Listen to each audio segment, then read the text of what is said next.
Boa tarde, pessoal. Minha palestra aqui vai ser Docker Overkill, são coisas interessantes, mirabolantes, inseguras e desnecessárias para a gente fazer com Docker. Tá? Quem não me conhece, eu sou o Felipe Arruda, aquele ali é meu Twitter, estranho pra caramba. Sou formado em sistemas de informação na Unirio, tenho muito interesse em machine learning e eu sou um colecionador amador de board games, então se alguém tiver com interesse de conversar sobre ou jogar algum board game aí depois do evento, pode falar comigo que a gente marca alguma coisa. Sou desenvolvedor na Intel, tá? E vamos lá. Primeira coisa que eu vou fazer aqui com vocês vai ser a respeito do NPM, do Node, tá? Que delícia esse NPM, né? Quem nunca teve problema com esse cara, né? Diversas tretas, né? Alguns deles são mais comuns, assim, manter diferentes versões de Node, de NPM. Tem ferramentas que facilitam isso, que tornam esse processo mais simples, mas você muda de máquina e esse comportamento começa a ficar diferente, você não tem uma continuidade muito simples nessas ferramentas, certo? Pelo menos eu não tenho. Pacotes globais, então se você instala, não sei por que razão você vai fazer isso, mas se você tiver que instalar algum pacote com aquele npm-g, né, um pacote global, e você se esquece que instalou esse pacote global e daqui a algum tempo isso daí vai acabar atrapalhando você em algum outro projeto e você demora um bom tempo para perceber que isso aí é o que está te atrapalhando, né? Fases da Lua, né, porque afinal qualquer coisa pode estar atrapalhando você, a conjunção astral, são diversas coisas, pensamento negativo, se você não se concentrar quando estiver trabalhando com NPM, qualquer coisa pode estragar, né? E vamos lá, né? Vamos então brincar com o Docker, vamos ver como isso pode aproveitar para facilitar esse processo, pelo menos com o Node e diversas outras ferramentas, e eu vou ser o guia de vocês aí nessa viagem fantástica pelo Docker aí. Só aqui um adendo, eu vou usar aqui o Docker Compose, tá? Quem não conhece, é uma ferramenta que basicamente permite que você... E ela é escrita em Python, tá? Acho que ainda é escrita em Python, está migrando para Go. Permite que você descreva seus containers, seus serviços com arquivos YAML e você consegue então de uma forma mais simples rodar esses caras sem ter que ficar passando aquela linha de comando imensa, tá? Então aqui, no caso do Node, tá? Esse aqui é o conteúdo desse arquivo, tá? Eu estou aqui chamando esse serviço de Node, porque podia chamar de Zezinho, mas é melhor botar um nome descritivo para não ficar perdido, tá? Quando for executar. O comando que eu estou rodando nele, por padrão, vai ser esse npm install, e eu estou mapeando o volume local da minha máquina para ser esse volume aí que está rodando no container, tá? Então você... Vou mostrar a simplicidade do Docker Compose, você manda Docker Pull Node, já vai baixar a imagem para a gente vai usar. E na hora de rodar a gente manda Docker Run, no caso eu vou mandar com RM aqui os meus containers, porque não sei se todo mundo conhece, tem essa noção. Se você não ficar removendo os containers depois de usar, se você puder remover eles, se você não for reutilizar, se você não remover, você vai ficar com uma pilha de containers que você não está usando e aquilo vai ficar ocupando espaço ali no teu computador e você não tem para que você usar isso. Não tem por que você manter aquilo ali à toa. Então, esse aqui vai ser o comando que a gente vai rodar. Vai ser Docker Compose Run npm Node. Tá? Então, vamos lá brincar. Vocês estão conseguindo enxergar direito aí? Eu esqueci de botar o profile da PBR. Agora dá, né? Então, tá todo mundo conseguindo enxergar? Então, vamos lá.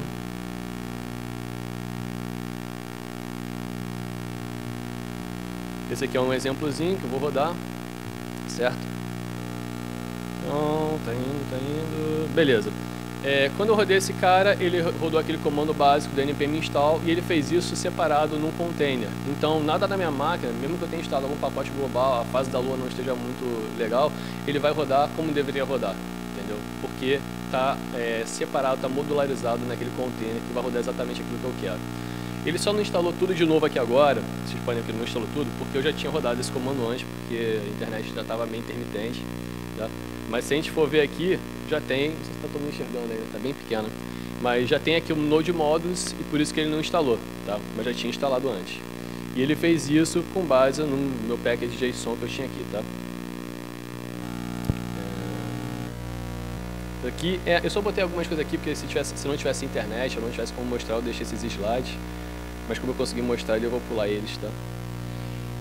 Browserify. E outra coisa, se você quiser rodar outra coisa que não seja, por exemplo, o npm install, eu quero rodar outra coisa, eu quero, por exemplo, rodar um Browserify, certo? Como é que você pode fazer isso? Uma forma de você fazer isso seria, por exemplo, criar um script chamado, sei lá, build.sh, e dentro dele você bota o comando para você usar o seu Browserify e gerar o artefato que você está querendo. Por exemplo, eu posso botar isso aqui como conteúdo aqui para a gente testar, né? E esse cara vai, com base no meu main.js, vai gerar um bundle.js nessa pasta web app, certo? Esse aqui é um conteúdo daquele build.sh, tá? E como é que a gente faz então para rodar esse outro comando? A mesma coisa de antes, só que a gente vai passar aqui depois do nosso serviço qual é o outro comando que a gente quer rodar em vez daquele npm install. Então no caso seria esse build.sh. E se a gente fizer isso aqui agora, então mesmo comando de antes, só que com build.sh no final. Estou cortando aí, né? Ele não vai ter nenhuma saída aqui agora, tá? Mas eu vou mostrar que ele vai gerar ali o artefato assim que ele terminar. Se possível. Foi. E se a gente for ver aqui, lá no web app, ele vai ter o arquivo bundle gerado pelo Browserify, ok? Então com isso você consegue ter uma diversidade de coisas no mesmo container, só trocando o comando que você está querendo executar. Tá? A outra questão que é o pacote globais, certo? E se você quiser, então, por alguma razão, não sei porque você iria querer fazer isso, mas você pode querer fazer, se você quiser, por exemplo, instalar no seu container os pacotes globais e reaproveitar isso em outras execuções, certo? Uma forma de fazer isso é criar agora um outro serviço no nosso Docker Compose. Esse Node global, que é o nome que eu dei para ele, vai ser um container que vai guardar os dados desses pacotes globais, só isso. Não vai fazer nada mais. Tanto que o comando que eu coloquei ele para ele foi um echo fin, que é só para ele simplesmente executar esse comando e depois desligar, sem fazer mais nada. E aqui os volumes que eu estou declarando, eu não estou mapeando eles para alguma coisa na minha máquina, isso é importante, eu só estou declarando que eles têm esses volumes, são justamente as pastas em que o NPM salva os pacotes globais e a pasta em que ele vai fazer o link para o executável lá do usuário, né? Para eu poder usar o comando Browserify, por exemplo. Então esse cara aqui é só para guardar os dados. Esse outro container, que eu estou chamando aqui de Node.g, ele é o cara que vai usar os dados do container anterior, certo? Então, basicamente a mesma coisa que aquele primeiro que a gente viu, o comando pode ser o padrão, sei lá, o npm install mesmo. Estou mapeando aqui um volume para ter o volume local para essa pasta daí. Agora a grande diferença é esse volumes from aí. Esse volumes from vai fazer com que ele utilize os volumes que a gente tinha declarado naquele container anterior, esse node global aqui, certo? Então, o que eu estou dizendo nesse cara é que ele vai ter, toda vez que ele levantar um Node.g, ele vai ter os volumes do Node global também. Então, qualquer pacote que eu instale no Node global vai ser compartilhado entre todas as instâncias, todos os containers que eu levantar desse Node.g, certo? E com isso eu consigo usar uma instalação global. Se a gente executar esse comando aqui para instalar o npm install -g para fazer global o Browserify, por exemplo, o que ele vai fazer é que ele vai instalar esse cara global e esse pacote global vai ficar salvo naquele primeiro container que eu tinha descrito. Eu não vou mostrar isso aqui agora porque a internet não vai facilitar, tá? Mas acreditem em mim, confiem, isso funciona. Tá? A saída vai ficar alguma coisa parecida com isso, certo? E ele vai ali instalar o cara. O que ele faz é que ele levanta o primeiro container, não vai fazer nada com o cara, porque só faz um echo, ele termina ele e compartilha o volume com esse segundo. Pronto, instala o cara. Uma forma da gente verificar realmente se está indo ok é se, por exemplo, a gente executar esse comando. A gente vai levantar um container do Node.g, que é o que vai utilizar os pacotes globais, passando o comando Browserify e pedindo a versão dele. Se eu não tiver instalado o Browserify como sendo um pacote global, o que ele vai me falar é dizer, o container não tem esse comando Browserify. Mas se eu tiver listado como um pacote global e tiver funcionado tudo ok, ele vai identificar e vai me dar a versão do Browserify, certo? Então, vamos lá, só que aqui é Node.g. E o comando... Qual que é o comando? Browserify, vamos lá.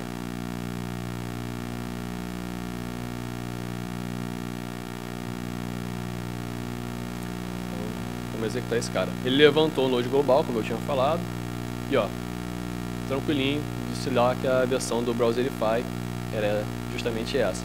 E aqui, como eu disse, se eu tentar executar isso aqui no Node que não tem aquele link com o container que tem os pacotes globais, o que ele vai me dizer é que simplesmente o comando Browserify não existe. Tá?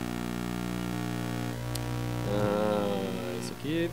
Então, pô, bacana, né? Então vamos dominar o mundo, container para tudo, né? Perfeito.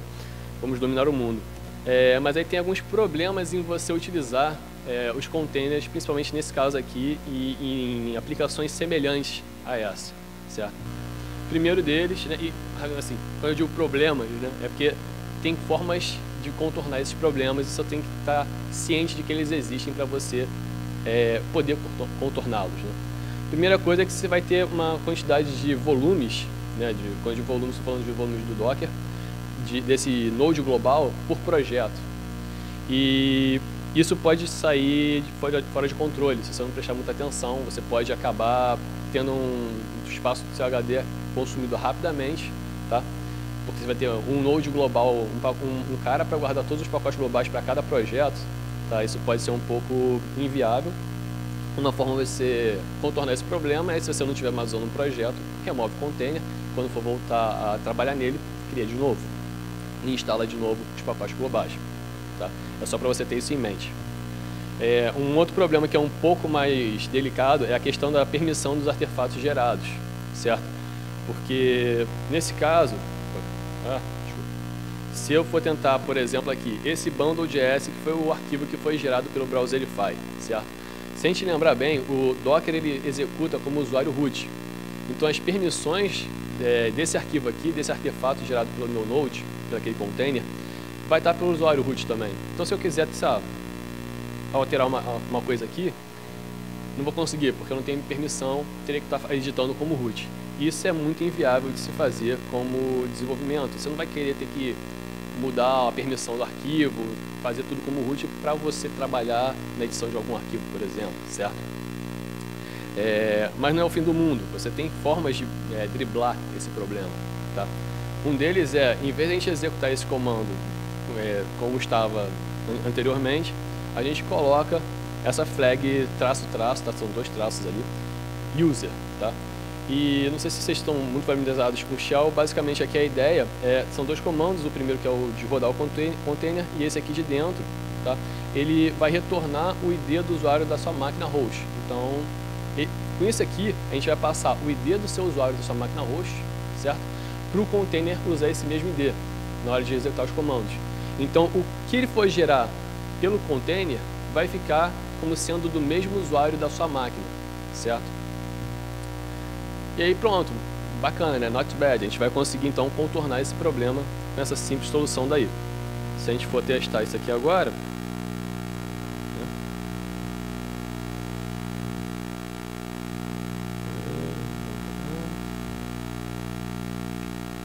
se a gente botar isso aqui, acho que tá certo, não consigo enxergar direito aqui. Tá? Ok. Peraí. E eu esqueci também de apagar o arquivo.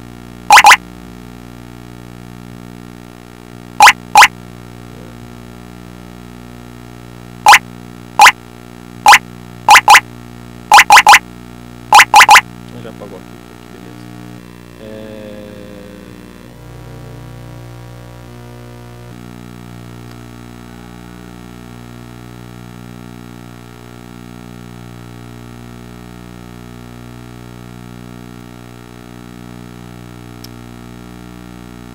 Eu coloquei no lugar errado.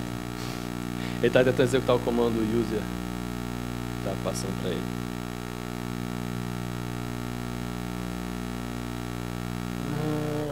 E build acontece agora.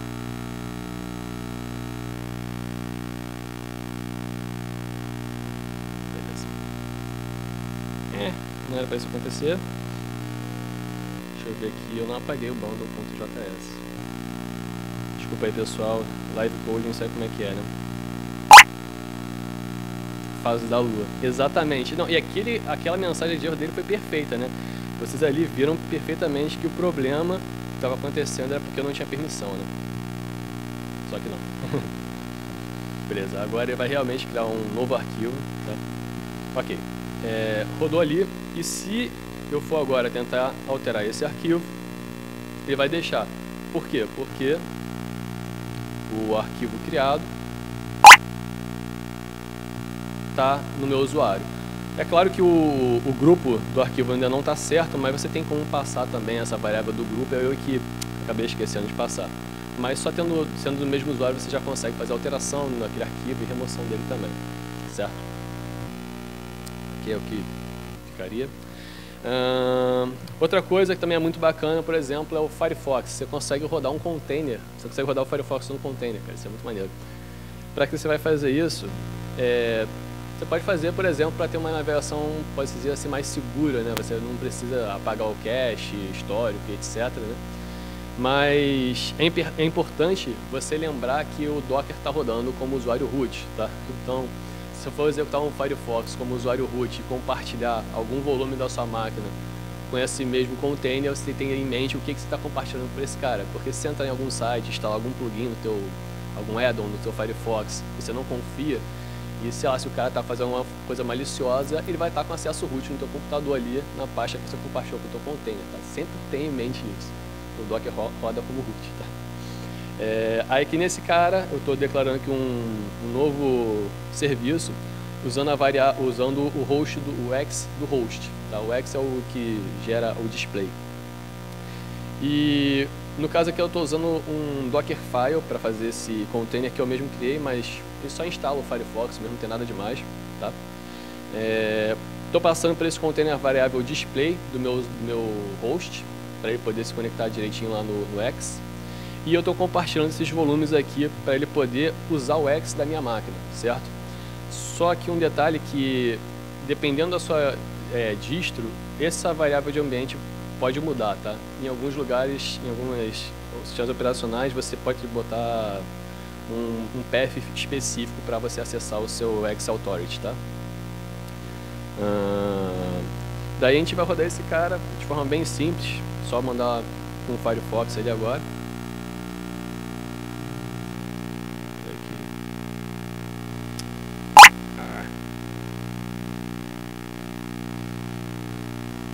Beleza. É aqui esse comando. Vamos lá. É normal dar esses erros, tá, gente? Esse também. Acontece. Vamos lá. Beleza, tá indo.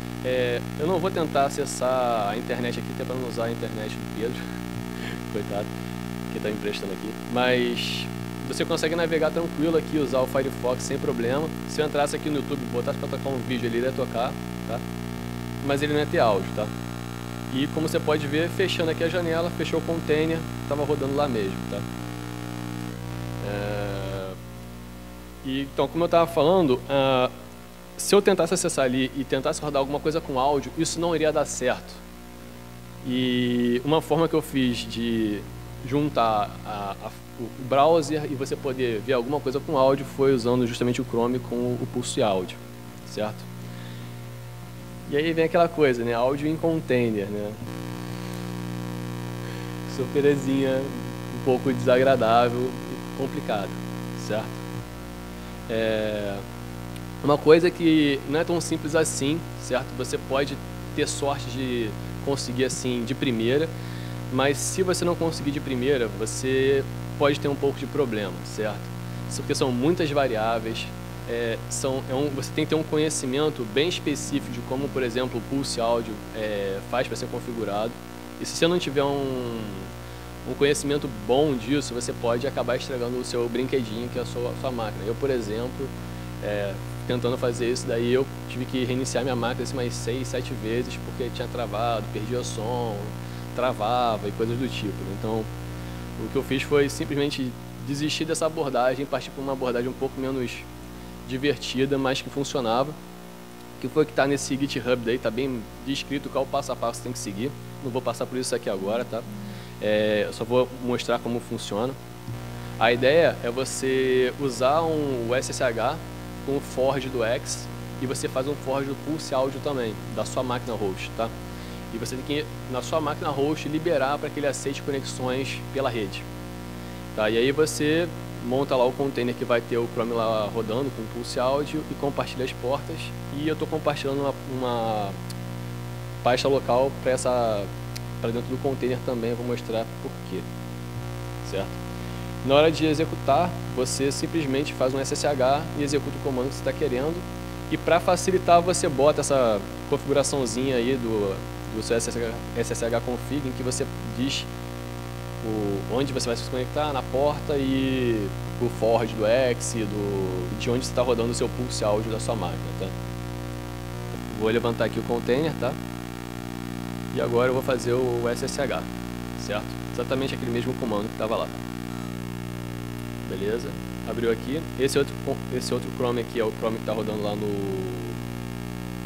container. Em vez de acessar a internet, o que eu vou fazer é... Eu criei um HTMLzinho, um vídeo com áudio, só para mostrar aqui, para não depender da internet, tá? Que é justamente o que eu compartilhei com o container. Certo? Então, se der play aqui...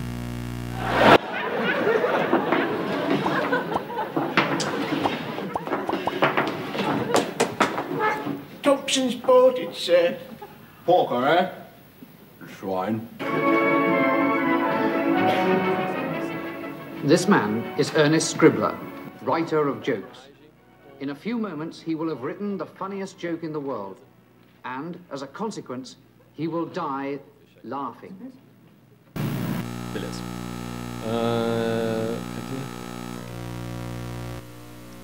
Outra coisa interessante que você pode fazer, por exemplo, o OpenCV, certo? O OpenCV, ele pode ser uma ferramenta que é muito simples de instalar se você não estiver usando alguns módulos adicionais, né? Para você instalar alguns módulos adicionais, vários deles dependem que você compile do zero todo o OpenCV com os módulos que você está querendo também. E seria muito interessante se você pudesse ter um Dockerfile em que já está descrito todo o processo de compilar com determinados módulos que você quer, e você, em vez de ter que fazer isso do zero na sua máquina toda vez instalando as dependências, você simplesmente executa num container com tudo pronto já, certo? E você pode usar isso aproveitando aquela ideia de você compartilhar a sua tela local do host, né, com a do container, para você poder trabalhar com o Python OpenCV. E caso você precise abrir alguma janelinha, fazer alguma operação lá que ele tenha, você tem o proveito disso, né? Então, deixa eu mostrar aqui, melhor do que mostrar a imagem. Veja uma coisa.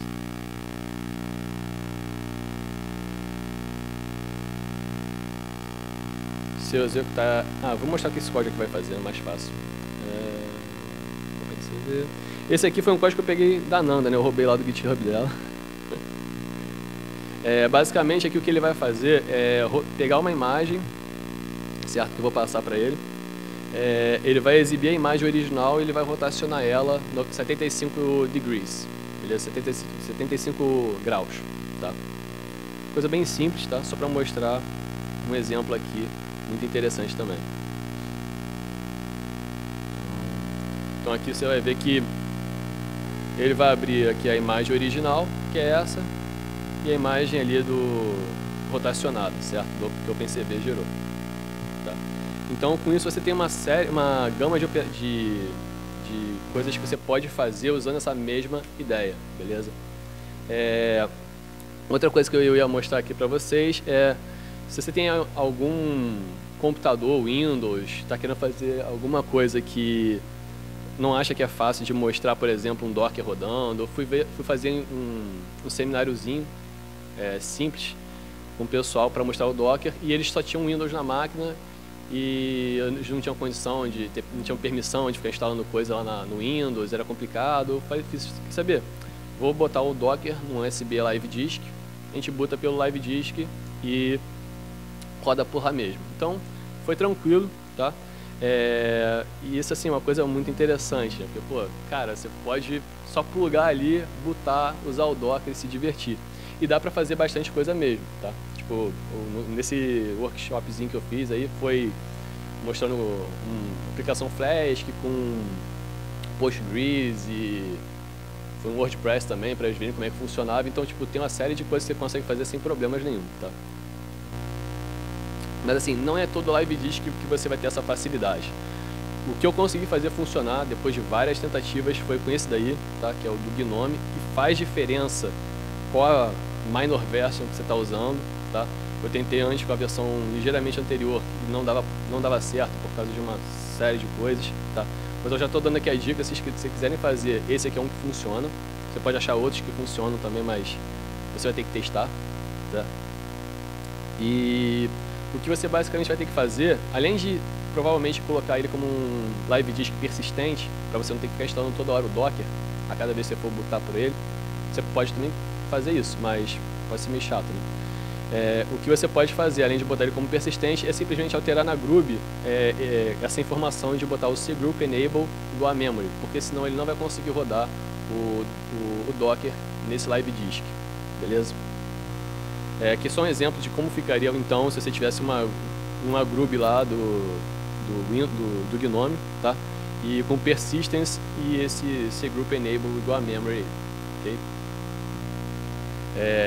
Depois que você boota pelo Live Disk, você tem que alterar para que o Docker use o Device Mapper ao invés do AOFS, porque o AOFS não vai conseguir rodar também no Live Disk. Então esse é outro detalhe que você vai ter que trocar. E isso tem uma série de implicações, porque nem todos os containers vão rodar bem no Device Mapper, ok? Então é algo que você tem que ter em mente e pesquisar, dependendo do que você vai querer fazer, se vai funcionar ou não usando o Device Mapper. O que você basicamente faz é colocar essa opção naquele arquivo ali, está descrito ali em cima, tá? Acho que dá tempo? Dá. Eu vou tentar então, vamos ver, né, se vai dar certo. Vamos tentar botar aqui pelo Live Disk, para mostrar aqui para vocês, beleza? Já vou mostrar aqui rapidinho, caso não dê tempo. Esse link aqui, quando eu estava pesquisando sobre essa palestra, eu encontrei o link dessa menina, que é a Jess. Ela faz várias paradas muito maneiras mesmo, assim, de rodar qualquer coisa que você possa imaginar no desktop dela. Tipo, tudo dela do desktop é rodado em container, tudo. Mas assim, ela disponibilizou os Dockerfiles para vocês utilizarem como base, mas é uma coisa que vocês têm que ter um conhecimento, porque não é como se fosse já pega e usa. A maioria das coisas você vai ter que pegar, dar uma configurada lá para se adequar ao teu sistema para que você consiga de fato utilizar. E talvez isso necessite de um conhecimento que é um pouco mais complicado, beleza? Pelo menos eu não tinha. Então vamos tentar botar aqui. Vou rezar para que dê certo.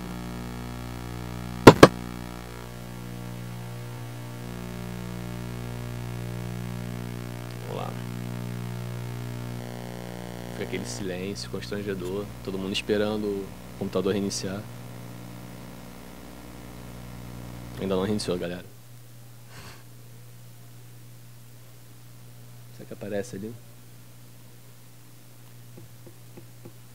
Então, vamos lá. Abriu aqui a Groovy, tá? Eu vou pegar aqui e vou editar para botar aquele cgroup igual a cgroup enable igual a memory.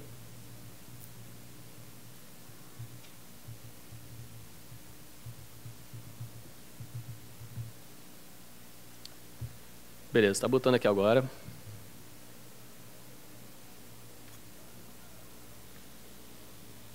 Vamos ver se vai... Vamos ver se ele vai com a minha cara ou se dessa vez ele não vai funcionar, né?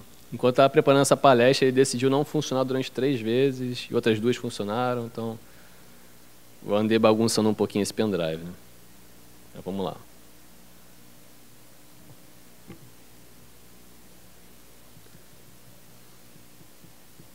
Ainda está carregando.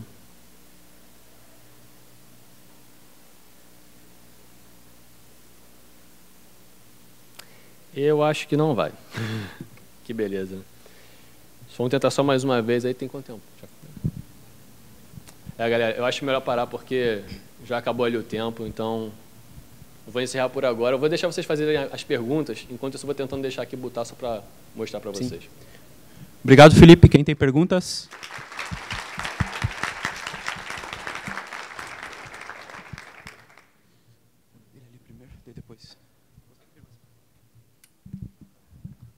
Por que foi necessário fazer todas aquelas configurações para poder passar o áudio? Porque o Docker, nativamente, por padrão, já não passa o áudio também. No caso do Pulse Audio, você está falando, né? Exatamente. Então, cara, no caso do Pulse Audio é bem complicado. É bem complicado mesmo, porque, no caso, a minha placa, o meu driver de som, ele é meio sacaninha, entendeu? O padrão dele seria simplesmente você compartilhar determinadas pastas, onde ele está determinados volumes, você faz um mapeamento de volume, tá? Onde você vai estar lá o teu Pulse Audio rodando, beleza? E você também passa dizendo que o grupo dele vai ser o grupo de áudio, e aí ele consegue acesso para escrever lá no teu áudio direto, certo? Só que, no meu caso, o meu driver não era o default, o que eu uso por padrão. E o meu default é o que está HDMI, e o meu HDMI não funciona o áudio.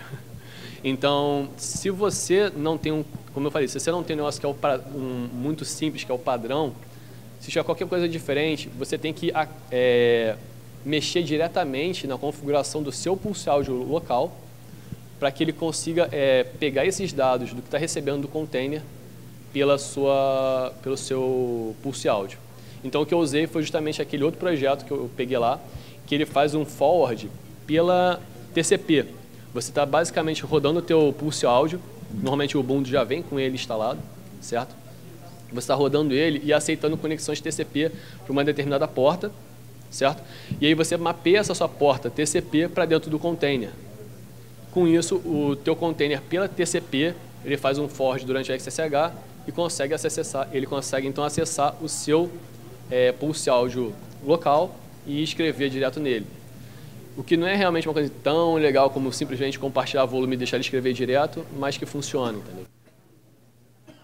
Deu para responder a sua pergunta? Sim, então sei lá, o navegador comunica por SSH, mandando o áudio pelo seu computador real mesmo, que de lá vai mexer no Pulse Audio, recebendo os pacotes que vai reproduzir. Essa ficou a... Esse é o caminho, porque dentro daquele container ele também tem um Pulse Audio que está se comunicando com o Pulse Audio local. E se não fizesse assim, o que você teria que fazer era compartilhar direto o volume, compartilhar grupo, e se não funcionasse, você teria que fazer uma série de configurações no seu Pulse Audio para conseguir permitir isso, e aí ele escreveria direto, sem fazer por TCP, entendeu? Que é muito mais bacana, mas mais complicado também. Certo, valeu. Mais alguém aí? Dá